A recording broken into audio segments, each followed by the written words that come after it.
Hi, everybody. Dennis Prager here. This Fireside Chat, which features, he moved. Otto. Snoopy's in the room, but I don't know if you guys see him. You don't see him. I'm just reporting that his brother, who was a basset hound, is in the room. Anyway, great to be with you. This is unscripted, but for one of the only times, about 140? In 140 Fireside Chats, I will be looking at a paper on which I wrote some notes because there were so many points I want to make because of the unprecedented, since the Civil War in America in the 1860s, unprecedented crisis, which I do believe threatens the United States value system and what made America the freest country. That's how serious I think what is going on is, and I want to address some of the main issues. But before that, I just want to tell you about a book. A man who is a big supporter of PragerU has written this, and I am happy to recommend it. He especially wants young people to read it because it's happiness, meaning, wisdom, and success and purpose. That's what you need more than another course in whatever you might be learning at college. So this is a terrific book, Solid Ground, a foundation for winning in work and in life. And Tom Lewis has won in work and life. He knows what he's writing. Okay. Well done, Tom. So, my friends, got a lot to talk to you about. We have just witnessed massive violence in the streets of America. Massive protests. By the way, a word about the protests and COVID-19. Weren't we told that we need to be 6 feet apart? Otherwise, there will be a rampant increase in suffering and death from the virus. And that was the reason for the lockdown, correct? That's why we would deprive tens of millions of Americans of their income. So what did the medical community have to say about hundreds of thousands of Americans getting together, yelling all these viral particles leaving their mouths, many not even with a mask on? And what did they have to say? You know what they had to say? 1,200 people in healthcare, doctors, nurses, and others in healthcare said it's fine because protesting racism is a health matter. Gives you an idea of another example of something I have said my whole life: whatever the left touches, it ruins, and it is ruining the sciences. The most prestigious science magazine in Britain, Lancet, has withdrawn its phony study condemning hydroxychloroquine because they can't stand Donald Trump. They corrupted their own studies, and now they've withdrawn it. If you understand that whatever the left touches, it ruins, you will understand much of life. Whether it ruins religion, it ruins sports, it ruins late night television, it ruins the arts. It's a chaotic force. That's all it is. It's produced by a lack of meaning in traditional ways. When in the West, when Judeo-Christian religions die, something fills the gap. Most people cannot go without a cause. And in traditional American life, there were many causes: liberty, Christianity for most Americans, and America, a belief in America, the last best hope on earth, as Abraham Lincoln called it, which no leftist would agree that it's the last best hope on earth. They would think Lincoln was speaking from white privilege. That's what they would dismiss him, because there were no great men, essentially, certainly no great white men prior to this generation. In their view, it's a chaos. They are creating chaos. Remember, the natural condition of the world is chaos. Very gradually, the Bible-based West, and it was always Bible-based, with all its flaws, introduced moral order into a world of chaos. That being knocked out, chaos is resuming. As I explain in my Rational Bible in the commentary on Genesis, what God did in the time of creation, most of what God did was make order out of chaos. The second verse in the Bible is, and it was all chaos. And then it's just order and order and more order. And moral order is the ultimate. But chaos is the natural state. So let me begin with a few things. First, it is all based on a lie. The whole protest issue, all the demonstrations, not to mention the violence, it's all based on one gigantic lie that blacks in America are targeted for death by police. It's a lie. There's no truth to it. Do you understand? There's none. Let me give you, that's why I have paper, because I want to read to you. This was in the Wall Street Journal just last week. Heather McDonald wrote the piece. Listen to this. The National Academy of Sciences, hardly a conservative group, in August of 2019, concluded, studying this whole issue, there is no significant evidence of anti-black disparity in the likelihood of being fatally shot by police.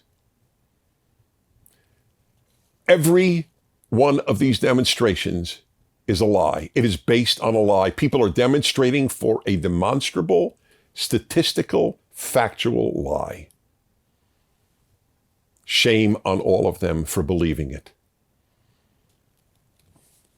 A 2015, that's Obama administration, Justice Department analysis of the Philadelphia Police Department found that white police officers were less likely than black or Hispanic officers to shoot unarmed black suspects. Research by Harvard economist Roland G. Fryer Jr. found no evidence of racial discrimination in shootings. No evidence. Any evidence to the contrary fails to take into account crime rates and civilian behavior before and during interactions with police. Okay. By the way, this was backed by other studies, the University of Maryland, Michigan State University, and so on. Okay? So please understand that. If you or your child demonstrated, they demonstrated for, and nobody, by the way, they never give data. It's all emotional. Look at what happened, and it is a terrible tragedy, what happened to George Floyd. But it is all emotion. Do you know how many unarmed blacks were killed the last year we have data for? I think it's 2018 by police. 9. That was reported in the Washington Post. Then the Washington Post saw that it was reported. They upped the number to 15. Okay, 15. There are millions of interactions between the police and civilians every year.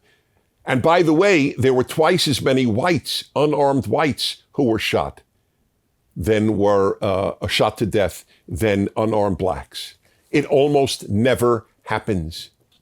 The whole thing is a lie. The Black Lives Matter movement, of course, Black Lives Matter. I'm talking about the movement. It is all predicated on a lie. You can't refute what I say. Your children who demonstrate, or your parents, or your cousins, they can't refute this. They will write some emotional thing. They will just label what I am saying is racist. Because that's what they do, is they label. They don't refute. They don't debate. They don't have data. A country is being torn apart on the basis of a lie. So now there is actually a movement to defund police because it'll be better if social workers go in. So they say, oh, well, if there is a family dispute, why send a policeman with a gun? Because you know how many family disputes end up violent? That's why. You're going to send in a social worker? What happens if the social worker is shot? What are you going to do then? Say, oh, we made a mistake? Defund police? When the police withdraw from areas, there are more deaths. And the deaths are almost always black deaths because they're killed by other blacks. And that's the vast majority of cases. I don't believe that the left gives a damn about blacks. I truly don't. They give a damn about wrecking America. Because if you care about black life, you want more police in black areas. Okay? Black Lives Matter should have as the end of its phrase, Black Lives Matter only when white policemen shoot them or kill them in some other way. I have no joy in telling you any of this, but that is the reality. Now, let me talk to you about another aspect here. What do I believe? Because I'm telling you what I think is bad. What do I think is good? What I think is good, this is what I believe equality is. Equality is where you treat everybody the same, you make the same moral demands on everybody, and you suggest the same quality of life to everybody. So when I say that values are the most important thing to get people out of poverty, and I have every statistical basis for it, if you graduate high school, if you do not impregnate somebody prior to marrying the person, or get pregnant prior to marrying the person, just those two things alone, and get a job, those three things, you are guaranteed to get out of poverty. Guaranteed. I didn't say it'll make you rich, but you are guaranteed to get out of poverty. You are guaranteed not to lead a life of crime. It's not difficult to give this prescription. But whenever this prescription is given, do you know what academics say? This is all just racist. It's racist? That's how these people advance to become professors. They didn't impregnate or get pregnant prior to marriage. They graduated high school. They got a job. Why wouldn't they recommend what worked to them for blacks? Because the left doesn't believe that blacks are the same as other people. That's why. Virtually all the racism is on the left. When you say standards work for me, but not for you, whoever the you is, you have contempt for. This is the upside down world in which we're living. And I fear because you see, freedom and civilization are fragile. It's very hard to make a decent society. It's unbelievably easy to destroy it. And nobody is as good at destruction as the left. Remember, whatever it touches, it does destroy. So I have told you about the defunding. I've talked to you about how few, the 9 unarmed blacks, or 15, depending on the number, a year. And what I believe in. Oh, and I'll tell you one other thing. Yeah. Let me talk about white privilege for a second. White privilege was invented by the left to somehow account for the fact that whites are doing better than blacks. But there's an interesting thing. Asians are doing better than whites. Is there Asian privilege? Why not? Why don't they speak about Asian privilege? Or wait a minute. How are black immigrants to the United States doing since the 1980s? African immigrants to the United States for the last 40 years. They're doing great. They're one of the most successful immigrant groups in American history. If there's so much white privilege and so much racism, why are African immigrants? And by the way, I'll bet you never learned this in school. Ever. High school, college, graduate school. Considerably more blacks have come to the United States from Africa voluntarily as immigrants than came involuntarily as slaves. That was true already in the 1980s. William Safire of the New York Times wrote about it then, either the 80s or the 90s. It's a world of lies. You know what privilege there is in life? The biggest privilege of all is being raised with two parents, having a father in your life especially, because fathers generally set rules and are models for boys, and boys need models not to grow up violent, because male nature is violent. And values. Values is the answer to everything. Money is not the answer to everything. Values is the answer to everything. I had privilege, but it wasn't white privilege.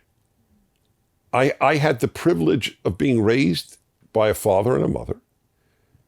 I had the privilege of having, he was a good model, not particularly involved in my life, to be honest, because fathers in that generation, they just weren't.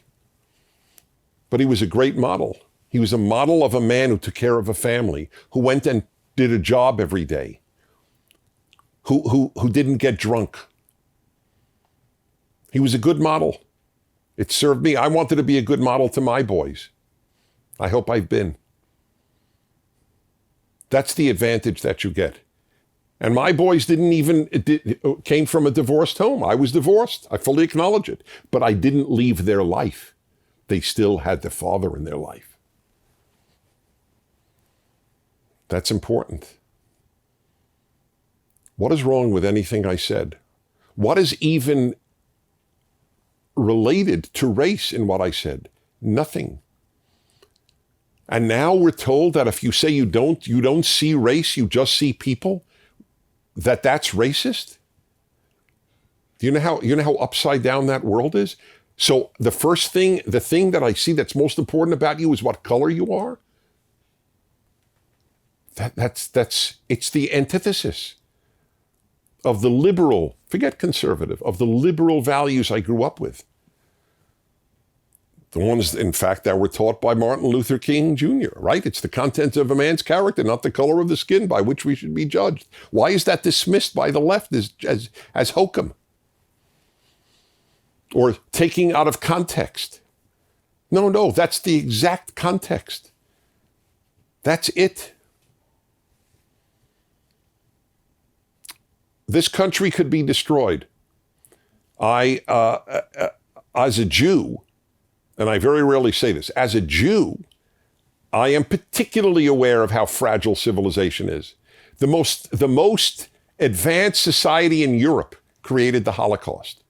It went from most advanced society, the society of Beethoven, the society of Schiller and Heine, society of Mozart, and ended up making Auschwitz. Societies can turn real easily from decent to horrific. The left's threat to the decency and freedom of America is extremely serious. Please take it seriously, and please don't join it. Okay, let's take our first video question here. By the way, I'll tell you, one second. All right, I am pressing. There we go. Now, here we go. I am told that there are people who will send some of these fireside chats to people who don't agree, and then they will be defriended. You just by sending a fireside chat. So please understand, all that means is they have no answer. Let them answer what was said. Gee, this was said. Let them dialogue with you. But the left teaches people not to dialogue. If you differ and if you're on the left and differ with someone, you call them a name. Six Herb, sexist, intolerant, xenophobic, homophobic, Islamophobic, racist, bigoted. That is what you're trained to do on the left at high school and at college. You do not debate. You remove the person from your life and declare them something awful. That's what it's about. First video question. Hello, Mr. Prager. I hope you are doing well. My name is Marilyn Upchurch. I'm 20 years old. I have been in Prager Force since 2018, and I go to Eastern New Mexico University. So my question for you today is, should protests ever turn violent. So I've met a lot of people during all of this who say that this violence does not represent their message, or, it doesn't do anything to help. But I've also met people who say that violence right now is the only way to get their point across. So should violence ever be the answer? Thank you, Marilyn. How come the right doesn't do that? If the only way to get your point across is by destroying businesses, for example, destroying property, and sometimes even beating people up or shooting a cop, why doesn't the right do it? You think people on the right are not as passionate about what they believe in? Take the people who are pro-life. They believe tens of millions of murders took place. Why don't they smash stores? What's the answer? You think they think that they're right less than the left thinks it's right? Only the left does this. Why is that? Because they don't have a belief in universal moral standards. Standards don't apply to them. Can you imagine if right-wingers had done what the left did in the last 10 days in the United States of America? The press would have gone crazy about talking about the fascists, right? The fascists ruining the country. But when the left destroys, it's just a call to their cause, just like Marilyn said these people will say. Okay? Always, it's a great rule of life. Whenever you want to know if something is right or wrong, always ask, what if somebody else did it? It's a or what if everybody did it? It's a terrific way. It works 90% of the time, maybe 95% of the time. What if everybody did it? Whether it's a big thing or a little thing. When you cut people off in order to get driving, we'll take a little thing, right? It's not comparable to destroying property, let alone beating people up. What if everybody cut other drivers off to get onto the highway quicker? Okay, so it would be the end of traffic. I mean, everybody would crash.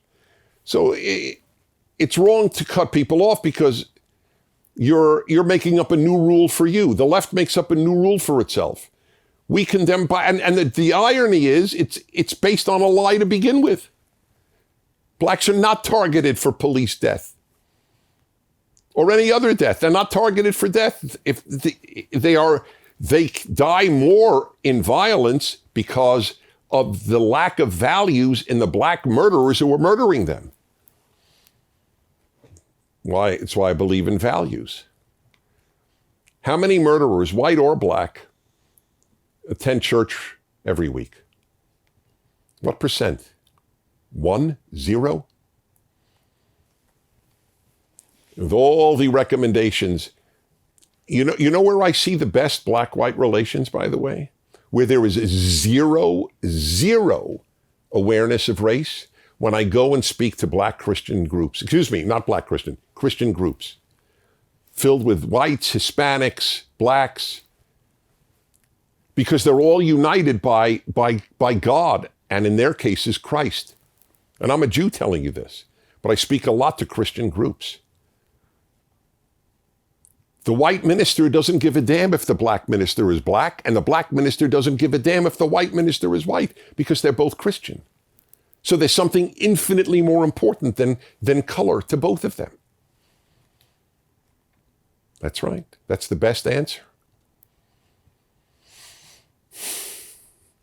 The left destroys what's good and then riots over the results of left-wing policies. Cool, eh? They got you coming and going. Why, Anthony 18, why is it that in America we have the biggest political and social divide in the world and no country has a similar problem? Plenty of countries have similar problems. That's why there's civil wars in different countries. But your point is well taken. Even in the UK and our neighbors, Canada, the people have disagreements, but they don't have such a distinct divide and hatred between two political parties as we do. I don't have a full answer to your question. I have wondered about this too. The left in America has gone just berserk. But so is the left in Canada, now that I think of it. But there isn't a very strong, the left in Australia, the left in Canada, the left in the UK is dominant, or are dominant. I don't know, I'd have to work through that sentence. And the right is not, the opposition is not nearly as strong. That's the difference. In Canada, they have basically ceded to the left. In the UK, they have ceded to the left. In Australia, I'm giving you the English-speaking countries, and New Zealand, the left dominates the culture totally. But in America, there's actually pushback. That's the reason. And it drives them crazy. That's correct. That's the difference.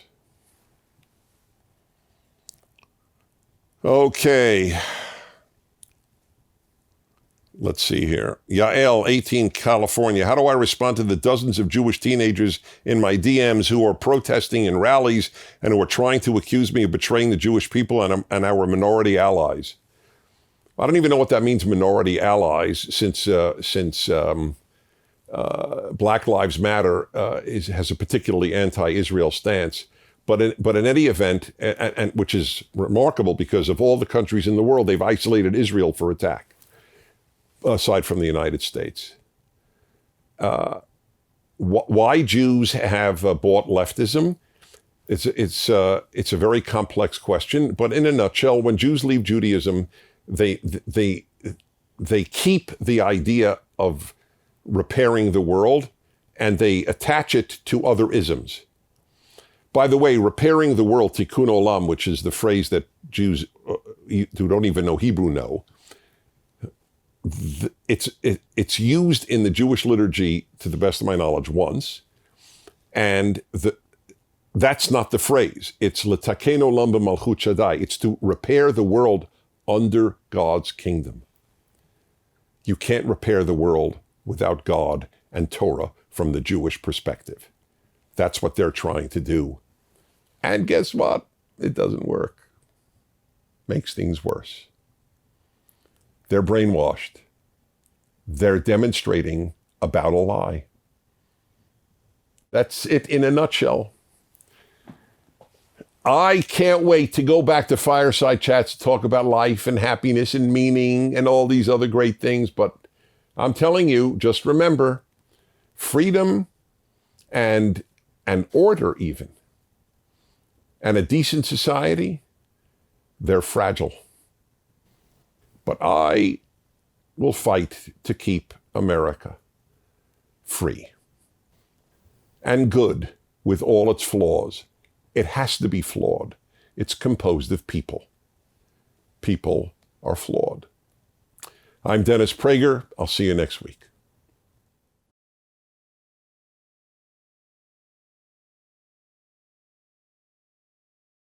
Thank you for watching. If you'd like to keep these Fireside Chats free, please do by donating to PragerU.